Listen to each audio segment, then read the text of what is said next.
Baik, bismillahirrahmanirrahim. Assalamualaikum warahmatullahi wabarakatuh. Berjumpa kembali di acara Bincang Biologi, teman-teman belajar bersama guru kreatif. Masih di acara Kupas Tuntas Materi Biologi kelas 11, teman-teman. Nah, ini adalah video bab yang baru mengenai sistem pernapasan pada manusia, teman-teman ya. Silakan materi ini bisa digunakan sama kalian untuk pendalaman materi di kelas ataupun untuk persiapan kalian menjelang UTBK, juga ujian-ujian mandiri ya, bisa digunakan. Baik. Nah, di sistem pernapasan manusia pada pokok bahasan kelas 11 ini teman-teman ada 5 sub yang akan kita bahas. Apa saja pembahasannya nanti kita akan lihat ya. Baik, kita masuk ke sub pokok bahasan pertama pada sistem pernapasan manusia.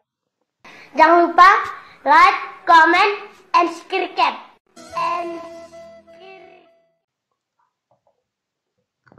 Nah, di pokok bahasan pertama, teman-teman, mengenai sistem pernapasan manusia, sebelum kita lihat ke arah dalam seperti apa itu sistem pernapasan, maka teman-teman mesti tahu dulu fungsi dari sistem pernapasan.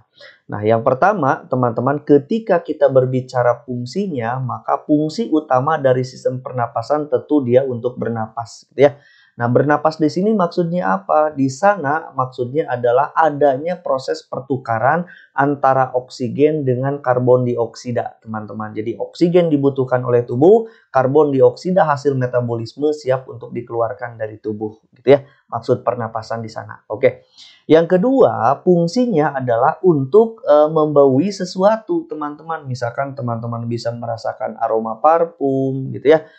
Bahkan bangkai ataupun masakan-masakan yang ada di sekitar teman-teman itu bisa kita baui. Itu ya, itu peran yang kedua. Peran yang ketiga atau fungsi yang ketiga, sistem pernapasan ini teman-teman membantu di dalam proses berbicara. Gitu ya. Tanpa adanya proses pernapasan, mungkin teman-teman berbicaranya tidak akan kuat, tidak akan tahan lama gitu ya, sebab memang tanpa bernapas berbicara pun pasti akan susah. Gitu ya.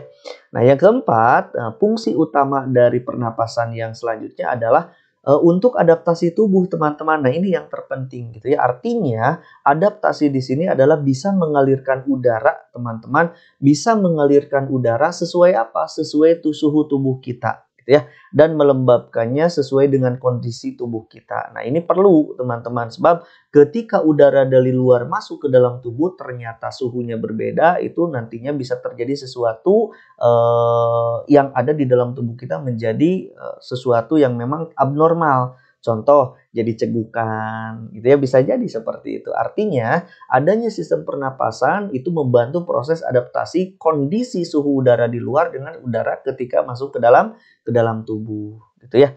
Terus yang kelima adalah melindungi saluran udara dari zat berbahaya dan iritasi. Jadi artinya dikarenakan oksigen di dalam tubuh kita sangat diperlukan dan oksigen masuk ke dalam tubuh kita melalui sistem pernapasan ini, maka sistem pernapasan juga dia mampu melindungi saluran-saluran udara ini dari zat-zat yang berbahaya ataupun yang sifatnya iritasi. Gitu ya. Jadi sistem pernapasan juga punya pertahanannya. Oke, itu peran utamanya.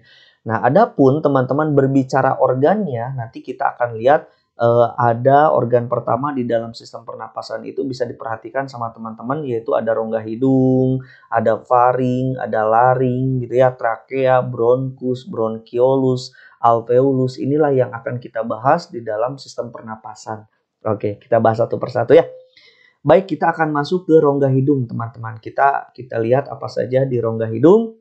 Nah, di rongga hidung ini kita akan membahasnya, teman-teman. Perlu diketahui bahwa kalau berbicaranya hidung atau rongga hidung, juga satu lagi tidak bisa kita pisahkan, yaitu mulut. Gitu ya. Nah, ketika ketiga organ ini memang sangat berperan di dalam sistem pernapasan. Nah, perlu diketahui bahwa pernapasan yang baik itu adalah kapan? Ketika kalian menghirup oksigen itu dia melalui hidung, teman-teman. Itu pernapasan yang baik.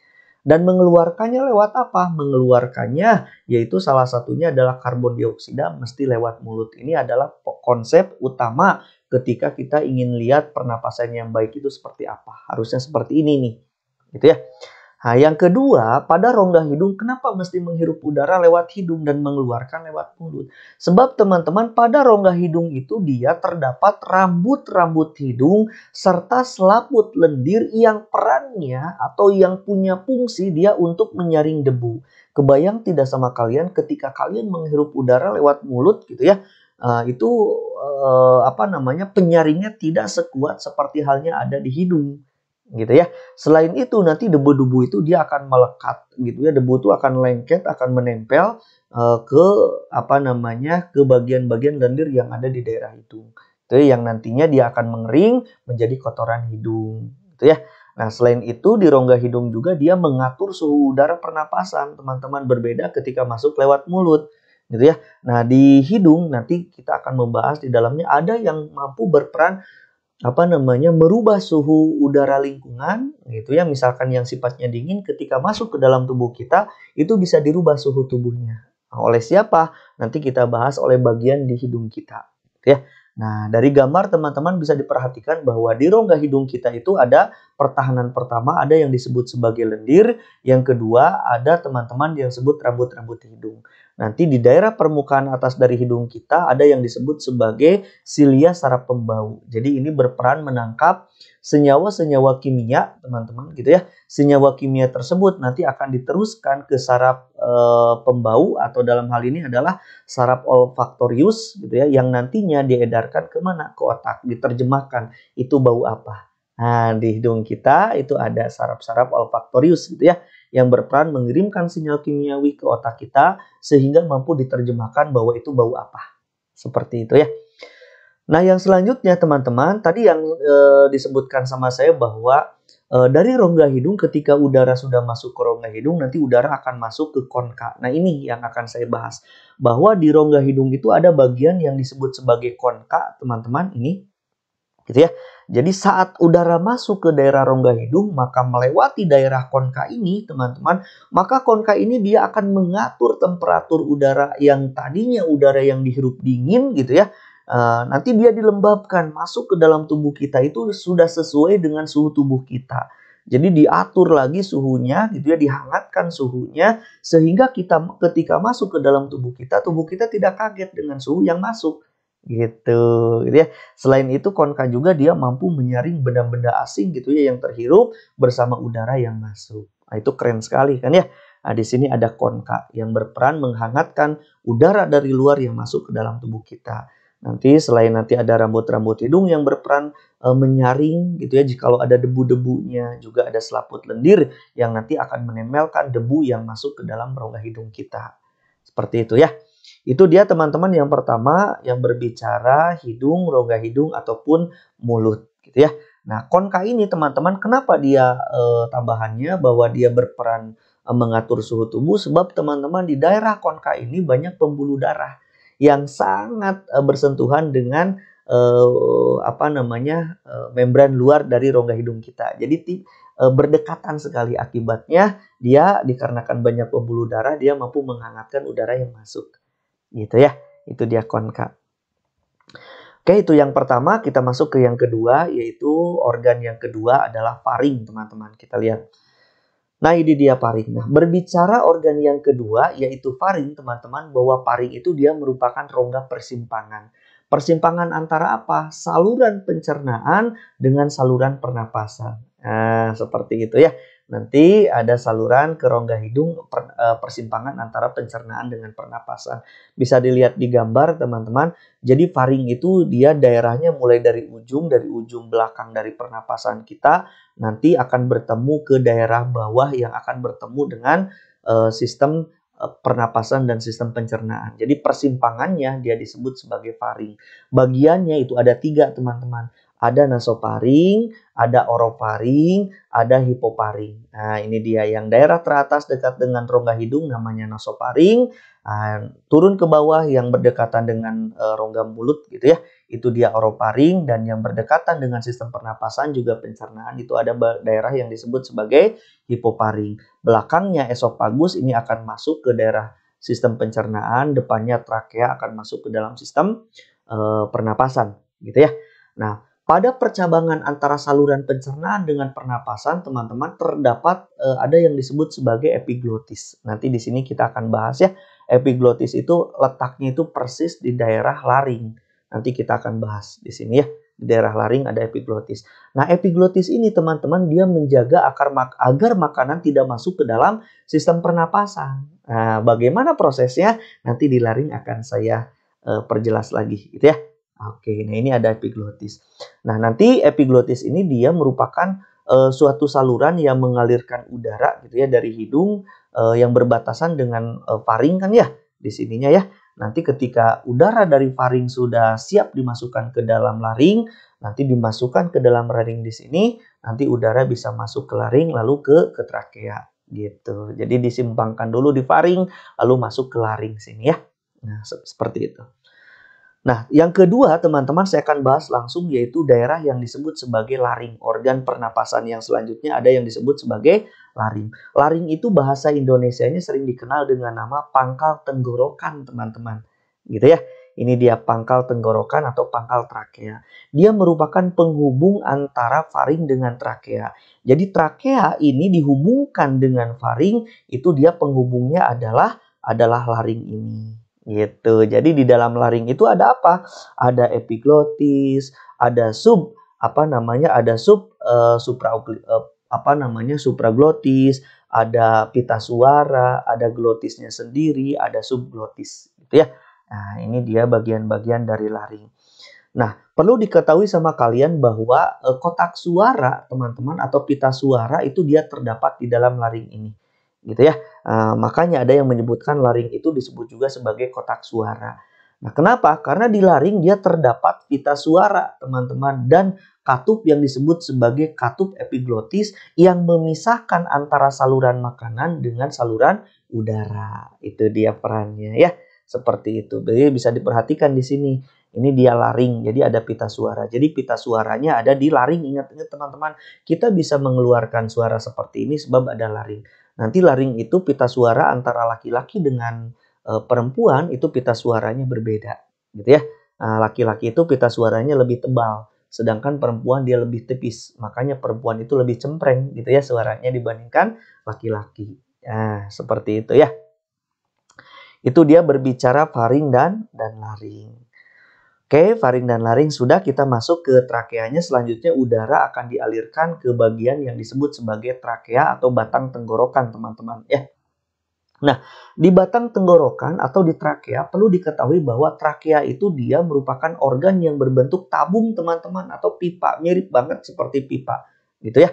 Nanti pipa ini dia berhubungan, perannya itu dia menghubungkan antara tenggorokan dengan paru-paru. Jadi sebagai selang, sebagai saluran yang nantinya dia akan berakhir pada suatu organ yang disebut sebagai paru-paru, gitu ya. Jadi batang besarnya adalah yang mengalirkan udara itu adalah trakea atau batang tenggorokan. Fungsi utamanya apa? Dia mengalirkan udara mulai dari hidung, faring, laring gitu ya, yang nantinya akan disampaikan ke paru-paru. Jadi batang yang gedenya, batang yang besarnya. Gitu ya. Nah, selain itu teman-teman, trakea juga dia bisa menyaring benda-benda asing. Jikalau kapan? Jikalau benda asing itu lolos lewat rongga hidung, lolos faring, lolos laring, lolos gitu ya, lolos. Maka pertahanan terakhir ada di trakea. Maka zat tersebut atau mikroorganisme yang berbahaya tersebut akan disaring oleh batang tenggorokan sehingga dia tidak akan pernah masuk ke paru-paru. Biasanya responnya itu teman-teman bisa berupa bersin, bisa berupa batuk gitu ya, untuk mengeluarkan benda asing atau zat-zat yang berbahaya berupa organisme yang memang bisa berbahaya bagi tubuh kita. Itu ya, responnya bisa batuk, bisa bersin. Terus selanjutnya teman-teman, nanti di dalam trakea itu teman-teman terdapat sel penting yang disebut sebagai sel goblet. Gitu ya. Nah, sel goblet ini dia peran utamanya menghasilkan lendir yang nantinya lendir ini punya fungsi menahan dan menyaring benda-benda asing yang tadi yang lolos lewat hidung, lewat faring, lewat laring lolos.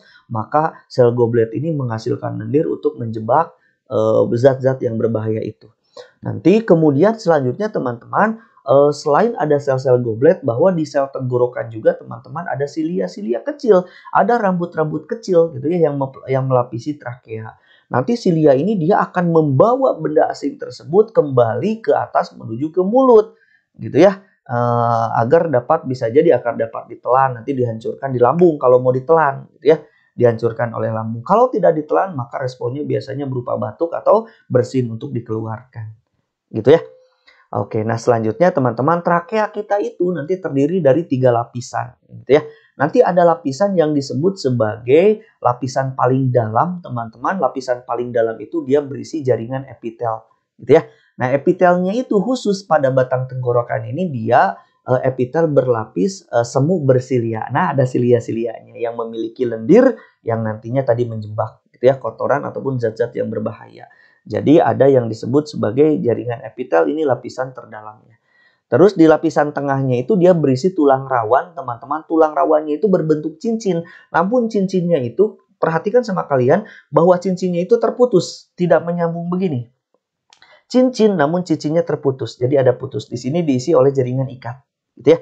Nanti kita lihat. Nah, ini dia, teman-teman bisa diperhatikan. Di jaringan tengahnya itu dia cincin, tulang rawan ini teman-teman, gitu ya. Ini tulang rawan, cincin, namun cincinnya terputus. Di sini ada otot, namanya adalah otot trakea. Jadi ada kosong di sini. Fungsinya buat apa, teman-teman? Kenapa daerah ini mesti tidak ada tulang rawannya? Sebab ketika esofagus terisi makanan di dalam sistem pencernaan, ingat bahwa dia akan menjadi gembung, akan mengembang esofagusnya dan menekan daerah trakea. Ketika menekan daerah trakea, maka daerah trakea ini yang ujung ini dengan ujung ini dia tidak punya tulang. Maka ketika ditekan oleh makanan yang terisi di esofagus itu tidak akan bertubrukan dengan tulang rawan. Malah si otot trakea ini memberi kesempatan supaya esofagus bisa membesar, gitu ya. Jadi daerah cincinnya itu bisa ditekan oleh makanan yang masuk, gitu ya. Jadi tidak, kalau begini bayangkan si makanan berbenturan, gitu ya, ketika dia masuk ke esofagus berbenturan dengan tulang rawan, gitu. Nah, dengan adanya tulang rawan cincin terputus mengakibatkan makanan lewat esofagus menjadi lebih lancar, gitu ya, seperti itu. Terus lapisan paling luarnya berisi jaringan ikat, teman-teman. Ada jaringan ikat, lapisan terluarnya berupa jaringan ikat, ya. Nah, bisa diperhatikan ini adalah trakea, laringnya, teman-teman. Tepat di bawah laring itu adalah ada trakea. Ini dia, gitu ya. Nah, ototnya otot polos, berarti kerjanya tidak disadari oleh tubuh kita. Terus ini yang warna biru adalah tulangnya itu tulang kartilago atau tulang rawan. Tulang rawan yang berbentuk cincin, namun cincinnya itu dia terputus, gitu ya. Fungsinya memudahkan tadi ya makanan supaya bisa mengembang ketika lewat di daerah tenggorokan, gitu. Dengan lewati esofagus, makanan yang besar itu bisa mudah turun ke daerah lambung, gitu ya. Tidak bertubrukan dengan tulang, gitu. Oke, seperti itu teman-teman. Ini adalah berbicaranya batang tenggorokan yang bentuknya khas. Ingat ya, tulang rawan berbentuk cincin. Oke, sip. Terus selanjutnya nanti trakea itu dia akan bercabang dua. Perhatikan sama teman-teman, ini trakea batang tenggorokannya. Lalu dia akan bercabang dua ke arah kiri dan ke arah kanan. Itu membentuk cabang yang disebut sebagai bronkus. Nah, bronkus ini seperti ini, teman-teman bisa diperhatikan. Nah, bronkus itu perlu diketahui, teman-teman, dia itu merupakan cabang dari trakea, gitu ya. Nah, nanti ke sebelah kiri dan ke sebelah kanan bercabang, itu membentuk bronkus. Bronkus kiri dan ke kanan bercabang ke mana? Nanti menembus ke paru-paru. Paru-paru sebelah kiri dan paru-paru sebelah kanan, gitu ya. Nah, di dalam saluran bronkus, teman-teman, nanti terdapat silia-silia yang bergerak maju mundur. Jadi silianya itu maju mundur. Jadi seperti ini, dia bergoyang, maju mundur gitu. Dengan membawa lendir, tentunya di situ ada lendir-lendir. Juga perannya jikalau ternyata lolos di daerah trakea, di bronkus juga kita bisa punya pertahanan yang selanjutnya, yaitu ada silia dan lendir. Itu juga bisa ditahan sama mereka supaya debu ataupun zat-zat yang berbahaya tidak sampai ke dalam paru-paru, gitu ya. Oke, nah nanti lendir yang ada di dalam bronkus ini, teman-teman, dia akan mengumpulkan debu-debu itu ataupun zat-zat yang berbahaya supaya terjebak di situ dan dia tidak sampai masuk ke dalam paru-paru. Tadi sudah saya jelaskan ya. Terus kemudian zat berbahaya itu ataupun misalkan virus misalkan gitu ya, ataupun debu-debu nanti dikeluarkan. Kapan? Tadi sudah saya bahas juga. Responnya bisa batuk, responnya bisa bersin. Jadi batuk dan bersin itu makanya kita mesti bersyukur dia mengeluarkan sesuatu yang berbahaya dalam tubuh kita. Kecuali batuk kalau kelainan. Misalkan ketika sakit itu mah beda lagi gitu ya. Bersin ketika kalian sakit maka itu beda lagi. Maka itu harus ada bantuan dari luar untuk menghentikan bersinnya. Untuk menghentikan batuknya kalau kalian sakit. Tapi ketika selama kamu tidak sakit maka proses-proses batuk dan bersin itu adalah bagian dari pertahanan tubuh kita. Gitu ya. Seperti itu. Nah, bisa diperhatikan sama kalian sebelum saya bahas bronkiolus, kita tutup dulu bronkiolusnya ya. Ini kita perhatikan bahwa bronkus, teman-teman, dia bercabang ke arah kiri dan ke arah kanan, gitu ya, seperti ini. Nah, ini adalah bronkusnya. Oke, ini adalah trakeanya dan di atas adalah ini laringnya. Nanti teman-teman bronkus kiri dan bronkus kanan dia bercabang akan membentuk organ yang baru yang disebut sebagai bronkiolus. Yang ini. Jadi bronkiolus itu adalah cabang dari bronkus, gitu ya. Cabangnya yang bagaimana, Pak? Cabang kecil.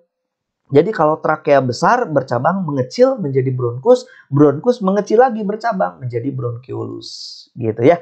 Nanti di ujung bronkiolus itu dia ada gelembung-gelembung ujung-ujungnya. Gelembung itu yang kita sebut sebagai kantung udara atau bahasa Latinnya diakhiri sistem pernapasan itu dengan organ yang disebut sebagai alveolus, gitu ya. Nah, alveoli atau alveolus itu dia ada di dalam paru-paru, gitu ya. Jadi trakea bercabang menjadi bronkus, bronkus bercabang-cabang di paru-paru menjadi bronkiolus, nanti bronkiolus diakhiri dengan sebuah bola-bola kecil yang kita sebut sebagai alveoli atau alveolus, gitu ya. Nah, bisa diperhatikan sama teman-teman, alveolusnya ini dia, alveolusnya bahwa dia merupakan kantung kecil yang merupakan akhir dari sistem pernapasan. Jadi udara dari bronkus akan ke bronkiolus, dari bronkiolus akan dimasukkan ke alveolus, gitu ya. Nanti dinding-dinding alveolus ini teman-teman benar-benar sangat tipis sekali, gitu ya. Nah, nanti di dalamnya ada jaringan epitel. Yang jaringan epitelnya itu dia si alveolusnya itu dia bersentuhan dengan pembuluh darah kapiler. Nah, makanya dikarenakan si alveolus ini banyak diselimuti oleh pembuluh darah kapiler, teman-teman. Di sini ada arterinya, nanti bercabang menjadi kapiler. Nanti kapiler dia akan membesar lagi membentuk vena. Gitu ya. Jadi arteri, arteriol, lalu kapiler, kapiler menjadi penula, penula menjadi pena. Nah, si alveolus ini banyak diselimuti oleh pembuluh darah kapiler. Nah, kenapa dia banyak diselimuti oleh pembuluh darah kapiler? Maka alveolus punya peran yang disebut sebagai pertukaran gas antara oksigen dan karbon dioksida. Oksigen di alveolus masuk ke dalam kapiler, CO2 di dalam kapiler dikeluarkan ke alveolus supaya keluar ke lingkungan. Jadi peran dari alveolus adalah sebagai lubang terakhir untuk pertukaran oksigen dan karbon dioksida. Seperti itu ya. Oke, itu dia organ-organ sistem pernapasannya. Gitu ya. Ini dia alveolus. Nanti kita akan membahas bagaimana paru-parunya. Kita lihat nih paru-paru pada umumnya seperti ini teman-teman. Kita akan membahasnya. Perlu diketahui bahwa ketika sistem pernapasan akhir adalah diakhiri dengan yang namanya alveolus, bahwa di dalam paru-paru ini teman-teman dia merupakan organ gitu ya di dalam sistem pernapasan manusia yang punya tugas sebagai perannya itu di dalam pertukaran gas gitu ya atau perpindahan gas antara oksigen dan karbon dioksida. Kenapa seperti itu? Sebab di dalam paru-paru banyak alveolus gitu ya, itu dia peran utamanya. Nah, dilansir dalam di dalam sebuah jurnal teman-teman dari American Lungs Association yang mengatakan bahwa teman-teman paru-paru yang bekerja dengan dia itu paru-paru yang bekerja di dalam sistem pernapasan, dia itu bekerja sama dengan sistem lain. Nah, siapa sistem lainnya? Yaitu adalah sistem peredaran darah. Artinya kapiler-kapiler yang tadi kenapa dia menyelimuti daerah alveolus? Sebab memang sistem pernapasan tidak bisa bekerja sendiri. Dia bekerja sama dengan sistem peredaran darah. Jadi mengangkut gas di dalam sistem peredaran darah untuk oksigennya itu nanti dialirkan menuju ke seluruh tubuh. Begitu ya. Nah, nanti kemudian darah akan mengumpulkan gas-gas limbah nanti di dalam sel hasil metabolisme, dalam hal ini adalah CO2, untuk diangkut ke paru-paru. Untuk apa? Dikeluarkan supaya keluar dari tubuh. Begitu ya. Nah, seperti itu. Nanti kita lihat gambar paru-parunya ya. Nah, tambahan yang selanjutnya teman-teman ada organ yang disebut sebagai diafragma di dalam sistem pernapasan itu. Nah, diafragma ini teman-teman dia merupakan organ yang memisahkan antara rongga perut dengan rongga dada. Jadi rongga dada itu kan ada paru-paru, nah rongga perut itu dia ada usus, dah dipisahkan. Dia tidak bergabung antara usus dengan paru-paru, ada pemisahnya. Siapa yang memisahkannya? Diafragma ini, gitu ya. Jadi otot-otot diafragma itu dia digunakan dalam proses pengambilan ataupun pengeluaran oksigen dan karbon dioksida gitu ya. Nanti ingat pernapasan itu dibagi dua, ada pernapasan dada yang dibantu oleh kontraksi dari otot antar tulang rusuk, ada pernapasan perut yang dibantu oleh diafragma. Jadi diafragma di dalam sistem pernapasan berperan di dalam proses pertukaran gas juga dia maksudnya berperan di dalam proses pemasukan dan pengeluaran gas gitu ya. Oke, dibantu oleh diafragma. Jadi ada saat ekspirasi, saat inspirasi, itu diafragma juga berperan di dalam sistem pernapasan perut, gitu ya. Nah, ketika kita menghirup oksigen, teman-teman, atau bahasa kitanya mengambil napas aja, maka otot-otot pernapasan di rongga dada itu dia akan mengembang. Berarti pernapasan dada, gitu ya. Nah, ada juga bisa diafragma berkontraksi, berarti itu pernapasan perut. Nah, gitu ya. Nanti akibatnya apa? Sehingga tekanan dada, rongga dada di tekanannya dia menjadi menurun. Kalau menurun tekanan rongga dadanya, maka kemudian oksigen dari luar akan masuk ke paru-paru. Dan sebaliknya, ketika kalian menghembuskan napas, gitu ya, diafragma dia akan mengendur. Jadi ketika itu ukuran paru-paru mengecil, akibatnya udara dari dalam tubuh keluar. Dia untuk mengeluarkan karbon dioksida. Nantilah di sistem pernapasannya saya bahas ya. Ini adalah konsepnya dulu. Nah, gambarnya teman-teman bisa diperhatikan antara organ paru-paru dengan diafragma itu seperti ini. Nah, perlu diketahui sama kalian bahwa paru-paru kita sebelah kanan, teman-teman, itu dia memiliki 3 lobus. Ini dia, ada 1 lobus, lobus atas. Ini yang tengahnya dan ini yang bawahnya. Jadi ingat bahwa paru-paru di sebelah kanan dia memiliki lobusnya ada 3. Sedangkan di sebelah kiri paru-paru dia memiliki lobusnya ada 2. Jadi lobus ini 1 daerah atas dan 1 daerah bawah. Lobusnya ada 2 ya sebelah kiri. Kenapa Pak ada 2? Sebab 1 lagi nanti di daerah sini diisi oleh organ lain. Oleh siapa? Oleh jantung. Di sini ada jantung melekat, nempel gitu ya. Nah gitu ya, saya ingatkan bahwa paru-paru kita di sebelah kanan ada 3 lobus, sedangkan paru-paru kita di sebelah kiri ada 2 lobus gitu ya. Nah, paru-paru kalian itu dia diselimuti oleh suatu lapisan yang disebut sebagai pleura. Jadi pleura itu adalah yang melapisi organ paru-paru kita. Kalau misalkan pleura ini dia mengalami radang, maka disebut sebagai pleuritis. Jadi kelainannya seperti itu gitu ya. Jadi trakea kita ini teman-teman lalu dia bercabang menjadi bronkus ini ya. Lalu bronkus dia menembus paru-paru, bronkus juga bercabang-cabang membentuk bronkiolus gitu kan ya. Bronkiolus nanti diakhiri pada suatu lubang kecil yang namanya alveolus. Nah, tepat di bawah paru-paru ini teman-teman ada yang disebut sebagai diafragma. Diafragma ini dia melengkung, dia membatasi antara rongga dada dengan rongga perut gitu ya. Jadi paru-paru dengan usus itu tidak bercampur gitu ya. Nah, diafragma ini ketika dia relaksasi dia melengkung seperti ini teman-teman, melengkung. Tetapi ketika dia berkontraksi dia akan mendatar gitu ya, dia akan mendatar, lurus. Nah, ini dia akhir dari sistem pernapasan itu, dia melewati suatu organ akhir pernapasan yang disebut sebagai alveoli. Di mana alveoli ini dia tempat pertukaran antara gas CO2 dengan gas oksigen gitu ya. Nah, seperti itu. Ini adalah organnya, paru-paru beserta diafragmanya. Gitu ya. Nah, seperti itu teman-teman berkenaan dengan sistem pernapasan fungsinya. Yang pertama ya, ini pokok bahasan pertama. Oke, kita masuk ke pokok bahasan yang kedua, yaitu mengenai mekanisme bagaimana sistem pernapasan itu berjalan.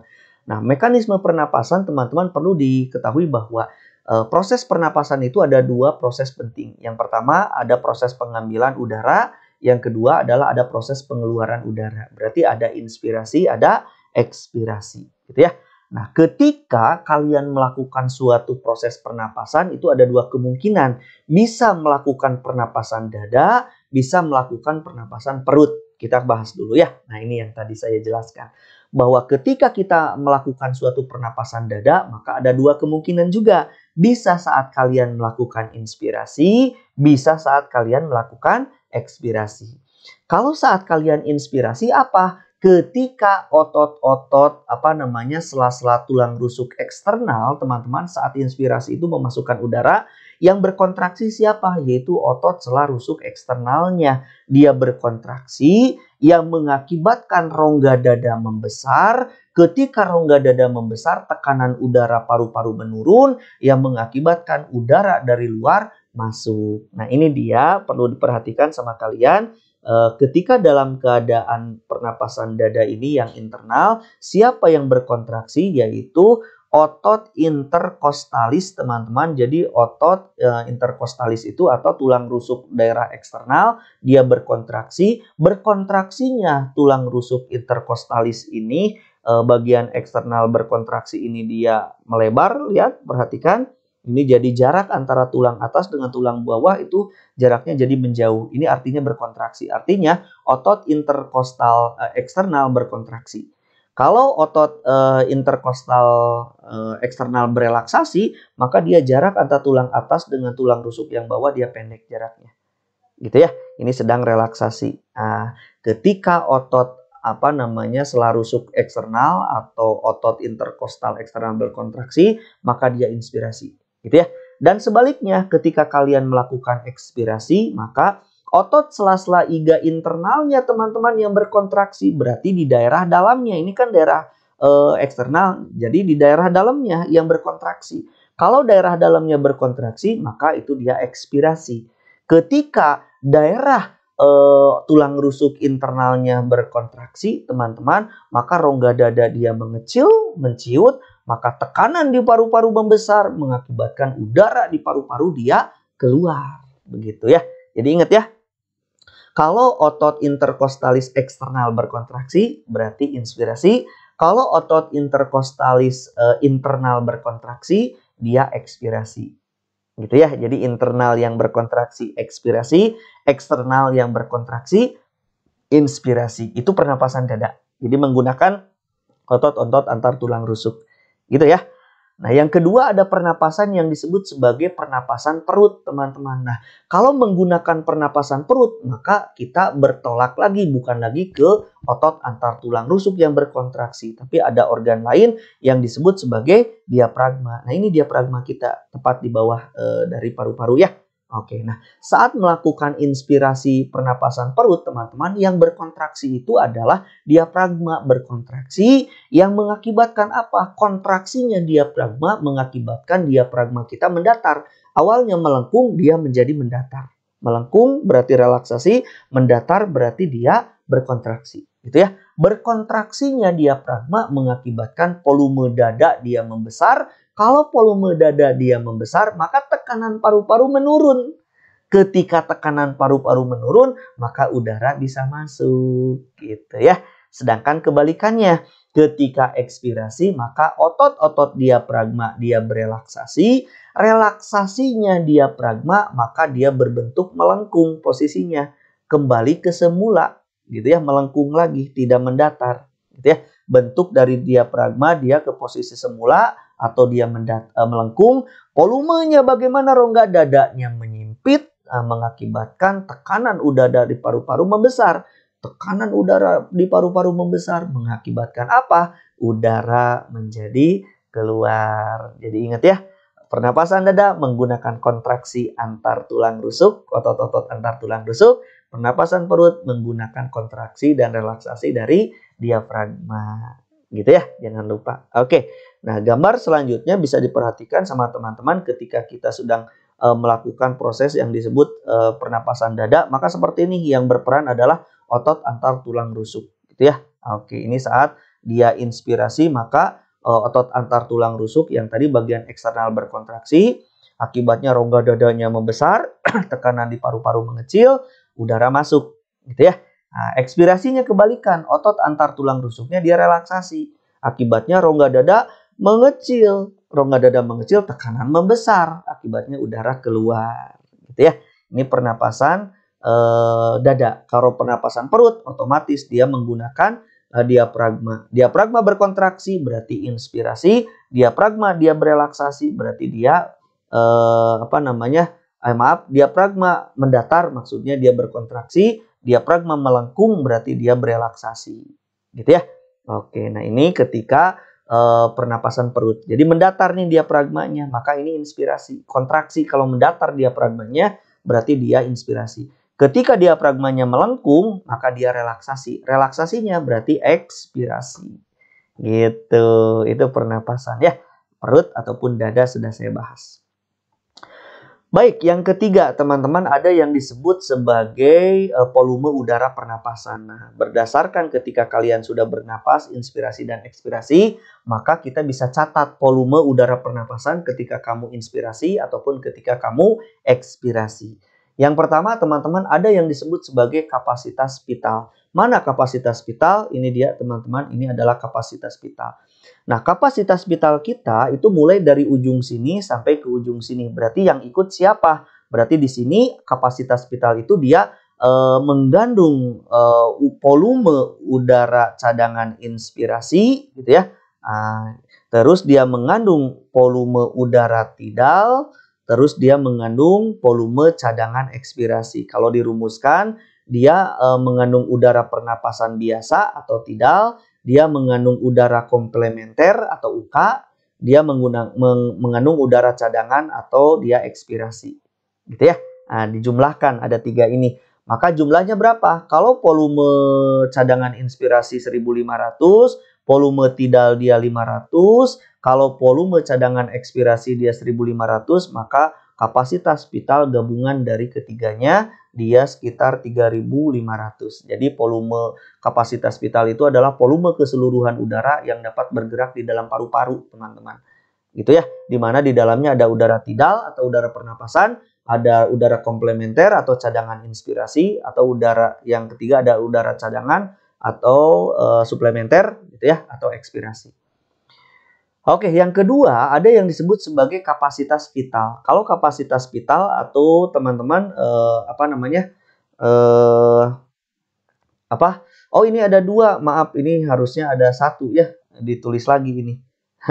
Ini 2 kali nulis ya. Maaf, ini sama aja ya. Kapasitas vital ini 2 kali nulis. Maaf, ini sama. Ini harusnya kapasitas total ini ya.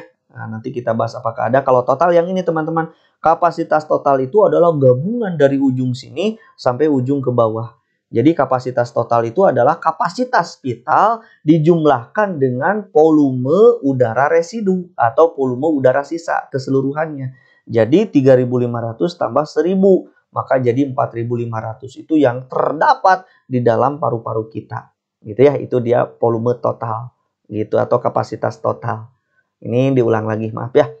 Nah, ini dia. Yang selanjutnya ada kapasitas pernapasan atau udara tidal, teman-teman. Ini ya. Volume tidal ini adalah, teman-teman, dia merupakan udara atau volume pernapasan biasa. Kapan? Ketika teman-teman menghisap atau menghembuskan dalam keadaan biasa. Jadi ketika beraktivitas biasa. Jadi paru-paru setiap kali bernapas lah kalian ketika bernapas biasa, gitu ya, duduk sambil jalan biasa, ngobrol dengan teman, itu sekitar 500 ml, gitu ya. Itu adalah volume pernapasan atau volume tidal. Jadi ada di sini grafiknya. Tidal ada di sini ya. Volume pernapasan biasa. Terus ada yang disebut sebagai udara kapasitas inspirasi maksimum atau disebut sebagai udara komplementer atau kalau di sini disebut sebagai volume cadangan inspirasi. Nah, ini teman-teman kapan nih kalau digrafikan ini teman-teman yang ke atas ini 1 dan ini 1 lagi. Ini adalah volume cadangan inspirasi atau disebut sebagai udara komplementer.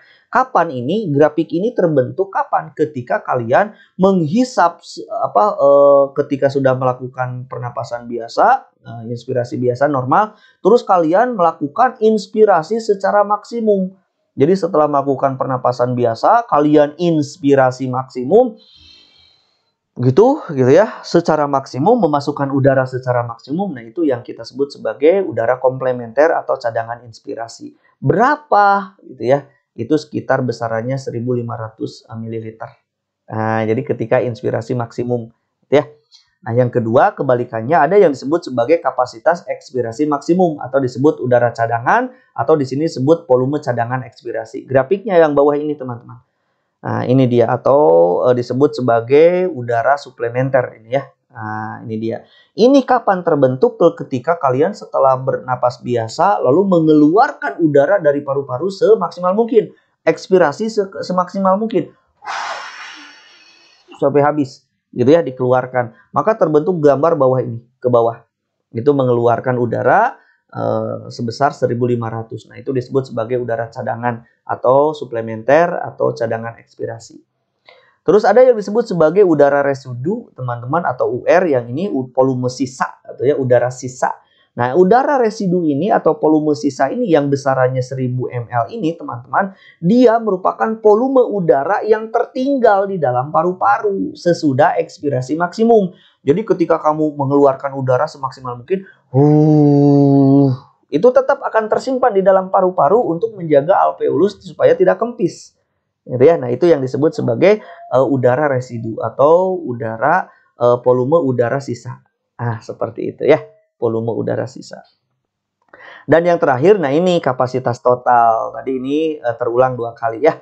Nah, kapasitas total ini adalah, teman-teman, di mana gabungan kapasitas vital dengan udara residu. Nah, jadi kapasitas vital dengan udara residu. Yang ini ya tinggal sedikit lagi. Ini udara residunya digabungkan dengan kapasitas vital, maka jadi volume total atau kapasitas total. Besarannya berarti kapasitas vital 3.500, residu 1.000 jadi 4.500. Besarannya seperti itu ya.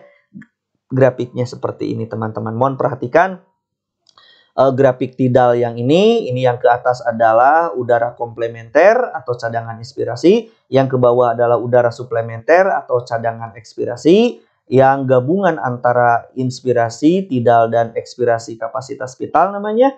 Nah, yang tersisa di dalam paru-paru namanya udara residu. Kalau residu digabungkan dengan vital, maka namanya jadi kapasitas total gitu ya. Oke, itu adalah yang ketiga. Yang keempat, teman-teman, pokok bahasan yang keempat ada yang disebut sebagai ketika kalian setelah mengetahui volume udara yang bisa masuk dan keluar, maka ada kecepatan pernapasan ketika kamu bernapas, dia dipengaruhi oleh hal-hal berikut ini, teman-teman. Kecepatan pernapasan itu dia dipengaruhi oleh faktor-faktor berikut. Apa yang mempengaruhinya? 1, usia. Anak muda dengan orang tua pasti beda, gitu ya. Terus jenis kelamin, perempuan dengan laki-laki pasti beda di dalam frekuensi pernapasan pria lebih kecil gitu ya daripada frekuensi pernapasan wanita. Gitu. Wanita itu lebih cepat gitu mengkonsumsi udara dibandingkan laki-laki.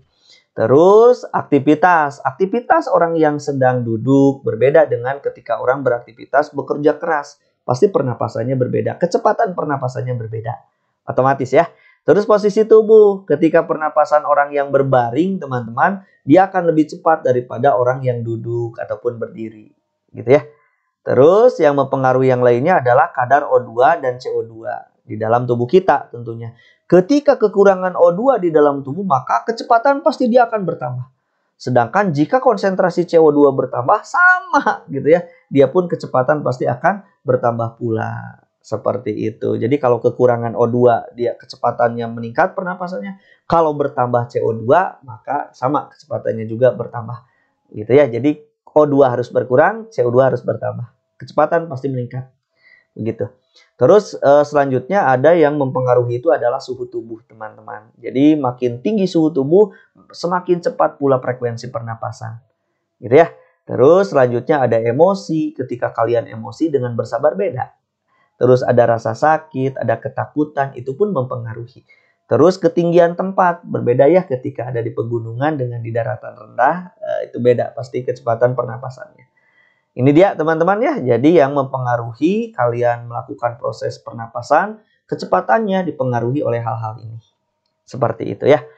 Dan yang terakhir teman-teman, mengenai sistem pernapasan pada manusia ini ada yang disebut sebagai pertukaran antara O2 dan CO2. Nah ini yang mesti kalian ketahui seperti apa prosesnya.